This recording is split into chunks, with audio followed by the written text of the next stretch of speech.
Hello, everyone. Happy Saturday.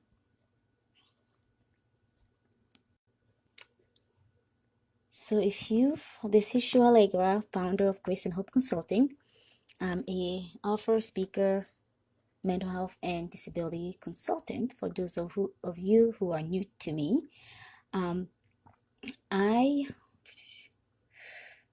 Today I want to hop on here quickly. I know it's Saturday and I don't want to take much of your time, but I wanted to hop you on here quickly and just give you six key ways to reinvent yourself. So if you followed me yesterday, I went live about the same time, I think, sometime around 8 in the morning. And I talked about ways that I had reinvented myself and how at each stage of reinvention, I discover a new me, a stronger me, definitely a better version of myself. And I'm glad I reinvented myself. Maybe the circumstances that led to those reinventions were not always ideal, if you want. They're not always, they're not things that I would wish on anybody else. But I'm glad that when those situations happen, that I did not get stuck there. That I, found my voice through all of whatever I went through. If you didn't catch it, I really suggest you hop back on the page here later on and check the Facebook live I did yesterday. It's a novel audio that I did yesterday on that topic. But so through each one of those circumstances, each time that I had to reinvent myself, I discover a part of myself that I didn't know before. So I was in tough situations that led to me reinventing myself. But in reinventing myself, I discover a new me, a stronger me, a better me. And I'm glad I did that. I'm glad I had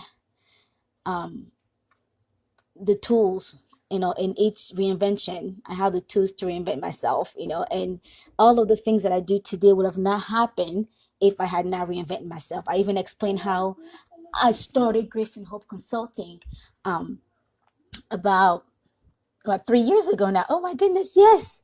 So Grace and Hope Consulting was born January 15th of 2016. So which means in exactly 16 days or so, or 17 days, we'll be celebrating our third anniversary. But it was also in a situation where I needed to reinvent myself. Just didn't come, because I had nothing else to do with my life, right? It was a situation where I was stuck. I felt stuck, and I didn't want to feel stuck. I had to find alternatives. I had to find, ways to move past, my current situation, ways to move forward. And in wanting to move forward, then I, launched Grace and Hope Consulting. And wanting to move forward, then I became, a certified clinical trauma professional. In wanting to move forward, I became a Christian counselor. In wanting to move forward, I became an author, and the list goes on and on and on and on. So anyway, if you're in that moment, in that space, in that time, in that environment where you just feel stuck, and you are not sure which way to go, you're not sure, what you shouldn't do right now, because it just seems like all odds are against you, maybe, or there's no way out. So I want to give you six key ways to reinvent yourself. Okay, people reinvent themselves for many reasons, and but usually those reasons are lumped into four big emotions, if you want. And some of those big emotions usually are boredom, restlessness, dissatisfaction, and even fear. So usually people reinvent themselves because they're bored, just feel bored with what they are doing right now, or who they are at that moment. And they want something new, something more exciting, something better, something greater. And then sometimes people are just restless, where it's just like, I just don't feel comfortable here anymore. There's just something gotta give. Right.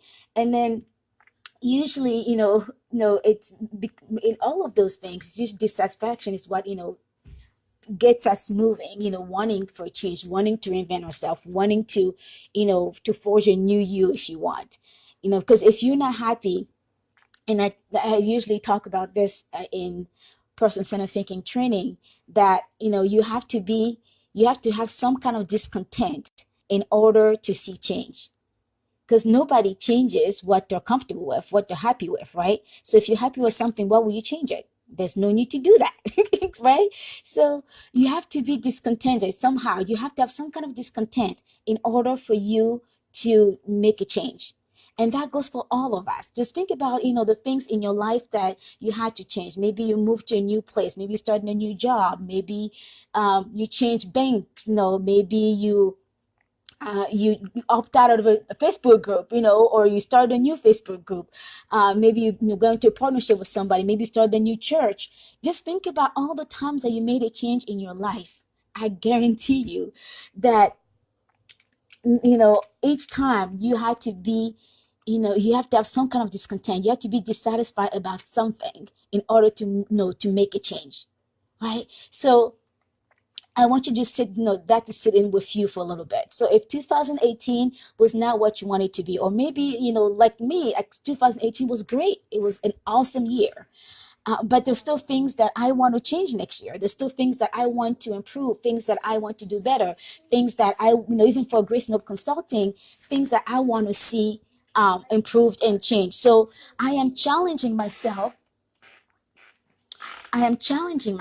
to reinvent myself, to invent, Grace and Hope Consulting this year. And I'm inviting you on this journey with me. And I'm inviting you also to, as we are reinventing ourselves, as I'm reinventing myself and reinventing my business, I am inviting you to also reinvent yourself. Because I'm sure, if we're all still on earth here, there's probably, at least one thing that we are not satisfied with, whether it's with ourselves or with our businesses, with our partnerships, even a relationship. There's always place room for improvement, right? So all that being said, there's all kind of reinvention, but I want to focus more on proactive reinvention. When we talk about proactive reinvention is, where you are maybe not on the toughest, in the crisis per se. It might not be like me, if I was in the crisis, some crises, and I had to, reinvent myself. Maybe you're not in the crisis, but you know that you're dissatisfied at some level, that you want to just take a little risk and explore what else is out there, explore the next level. You want to level up or step up your game. So that's what I want to focus on.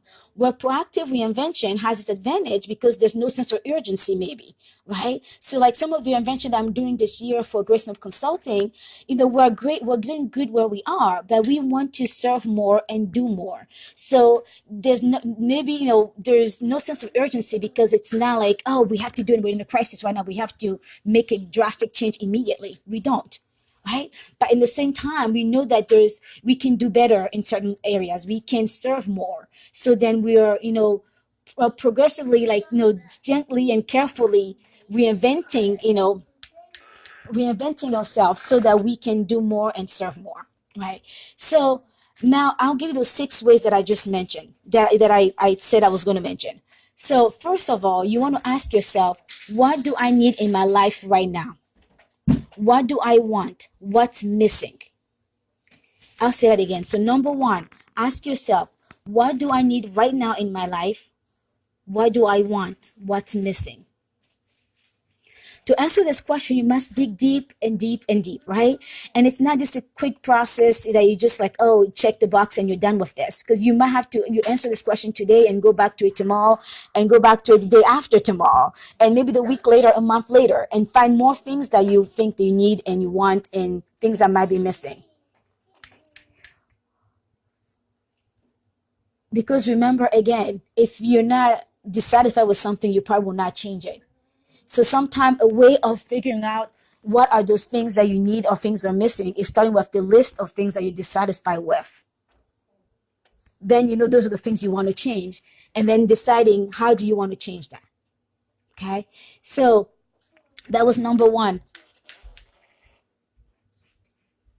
Number two, it's identify your love and passion.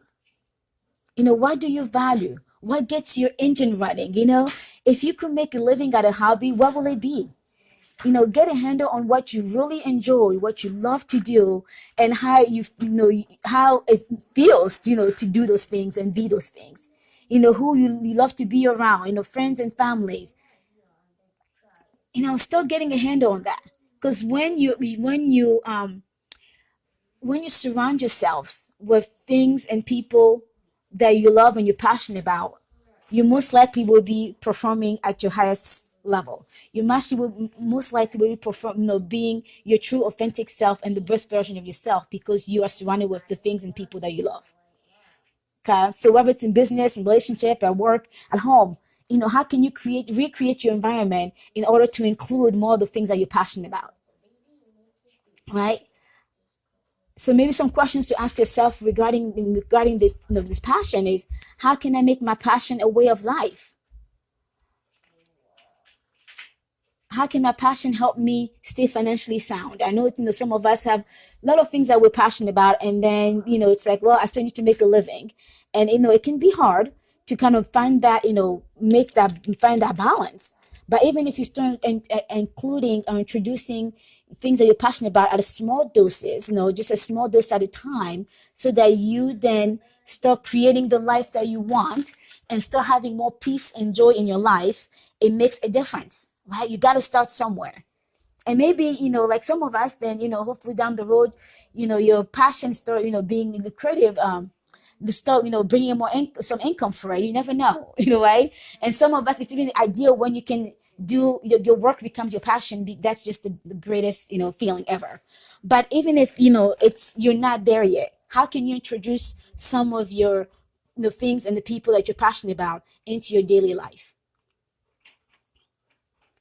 So three, and the third key way to reinvent yourself is to explore your immediate options. So your immediate options include like your skill sets, your finances, your contacts, your social links in life.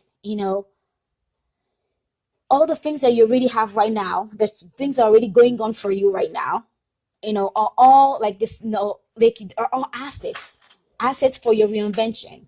What do you already have right now that can help you get to the next level? That can help you advance yourself. That can help you step up your game. That can help you level up, right? Don't dismiss or discount, the people the contacts you have, the skills that you already have, because those can all honestly really be like springboards, to the new you, to the better you, the best you. Okay. And then number four, get a teacher, get a mentor, get a sounding board. Like I say, ask for help. You probably heard me say this many times, but there's just no way around it, right? If you look at all the people, the successful people in this world, whoever you consider to be successful, most likely they had people around them, mentors, coaches, people who help them level up, people who help them move ahead, people who help them get to the next step, right? So you cannot, we cannot do all that we want to do alone without support. Because there's people who not maybe who've been there, who been where you are, who are already where you want to be, who can show you the way to get there, and the people who are trained, who have skill set to, lead you on that journey. Use that to your advantage. Always have somebody beside you that can help you get to that next level. You get there faster, you get there quicker, but also in a more effective way, because you won't have those people can help you avoid some of the pitfalls if you want, because they know the way, right? So if I want to go explore some desert, I am not just gonna go on my own, because one, I would definitely get lost, right? I want to get someone who been there before, who can hold my hand per se, or even if they're not holding my hand, but if they can walk right beside me and tell me like where not to step my foot, because I might get step on the cactus and hurt my leg, and hurt my toes, right? Or they might tell me which way I should go, that where I eventually gonna get some water to drink.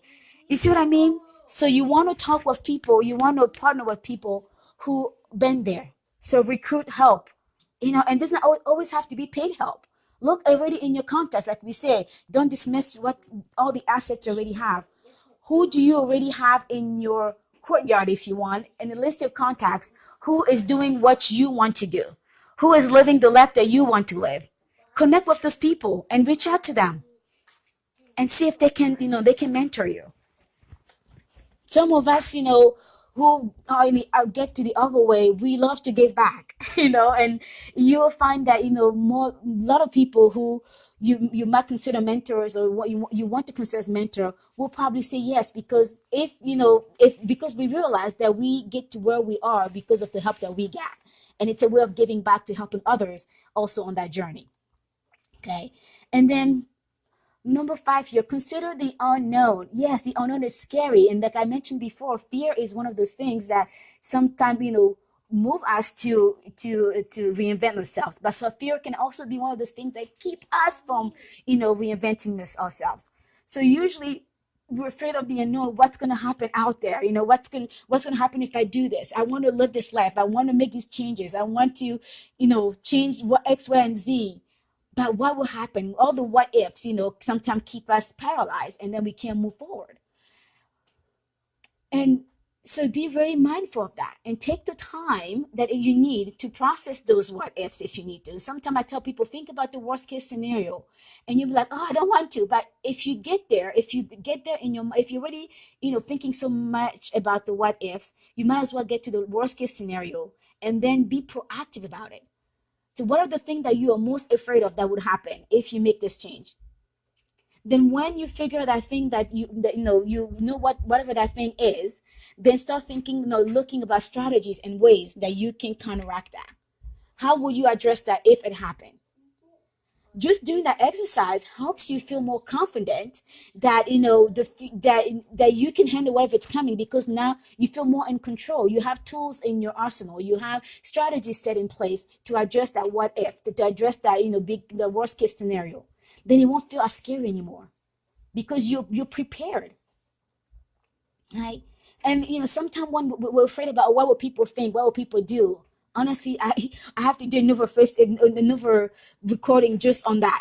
Like reinventing yourself and not caring about what people say, because at the end of the day, it's your own life. But I think even so, the fears that keep us in bondage, the fears that keep us from expressing and living our best self, are those internal fears. It's not always people, honestly. I mean, people, yes, we can be afraid of all these outside sources if you want, but the fear that keep us from living our best life, it's usually those internal fears, the fears that are inside of us, that are only known to us unless we share with others, right? But you can flourish, you can change. Like I said before, the people who've probably been where you are and now they're the over side. Seek out those people, learn from them, and you can get there. All right, so number six, and the last one of the key ways to reinvent yourself, is to learn to live with fear while always looking forward. So we just talk about fear, how it keeps you paralyzed. It can keep you, from living at your best life because of all the what ifs, right? But I want you to start looking forward. So when you're looking forward, you try to envision, what would life be if I did this moving forward? Because usually fear makes us look at all the things that could go wrong. But I want you to have this, vision of what the future will be if everything goes right. When we talk about fear, many of us just talk about fear in the negative sense, like fear of rejection, fear of abandonment, fear of failure. But nobody, if not many people, talk about fear of success. What happens in success? Like I always say, it's not always about dollar sign. It's whatever you define as success. For me, success is reaching and supporting people in a way that's meaningful to them. If I can accomplish that, at least if I can support at least one person a day, that was a successful day. If I can be the best mom in one day, in one way today, that is the successful day for me. So whatever your values are, I want you to narrow on those values, and then use those values to define your success, right? So then when the last thing here, in order to ways last way here to reinvent yourself, it's start to have that mindset of success, instead of letting the fear of if this goes wrong, then start thinking about, what if it goes right? What if this works? What will my life be like? Who will I impact? Who will I influence? Who will I support? How will this benefit others? How will it benefit my family, my surroundings, my church? How, for me, for example, how will this bring glory to God? Because that's something that's one of my values, is to honor God and use all my skills and my abilities to honor Him and do what He put me on this earth to do. So instead of letting fears like stop me from changing and making bold steps, then I start rethinking stuff, reframing it. What if I did this scared? How will this honor my God? How will this serve someone else? How will this support my kids? How will this, X, Y, and Z, whatever those values are for you. So start thinking forward. Okay, so that's all I had for today. I know it's Saturday. I don't want to keep you long. So just to recap here, 6 key ways to reinvent yourself. Number one, ask yourself, what do I need in my life right now? What do I want? What's missing? Number two, identify your love and passion. Number three, explore your immediate options. Those things that you already have in your arsenal, those assets that's available, connections, skill set, and so forth. Number four, get a teacher, a mentor, a sounding board, hire help, recruit help. It doesn't have to be paid help, but recruit help, somebody to walk with you on that journey. Number five, consider the unknown. Address those fears before they become debilitating. Number six, be forward focused. Have a success mindset where if things go right, how will this impact my life and the people who matter to me in a positive way? Because when you start operating in that mindset, it makes such a big difference in how you approach life. Because life will not be full of scary stuff anymore. Life will be full of opportunities. Right? So I'm going to leave you with that. So as you're making your goals for 2018, I don't make resolutions anymore. Like, they just don't work. And that's why the whole thing of reinventing yourself, because then it's more effective. And I'm going to share ways here with you, as we go on, ways that you can make those goals that you are setting up for 2019, make them a reality and actually live them out by focusing on reinventing yourself rather than just making a resolution. Okay. So you take care, and I'll see you next time.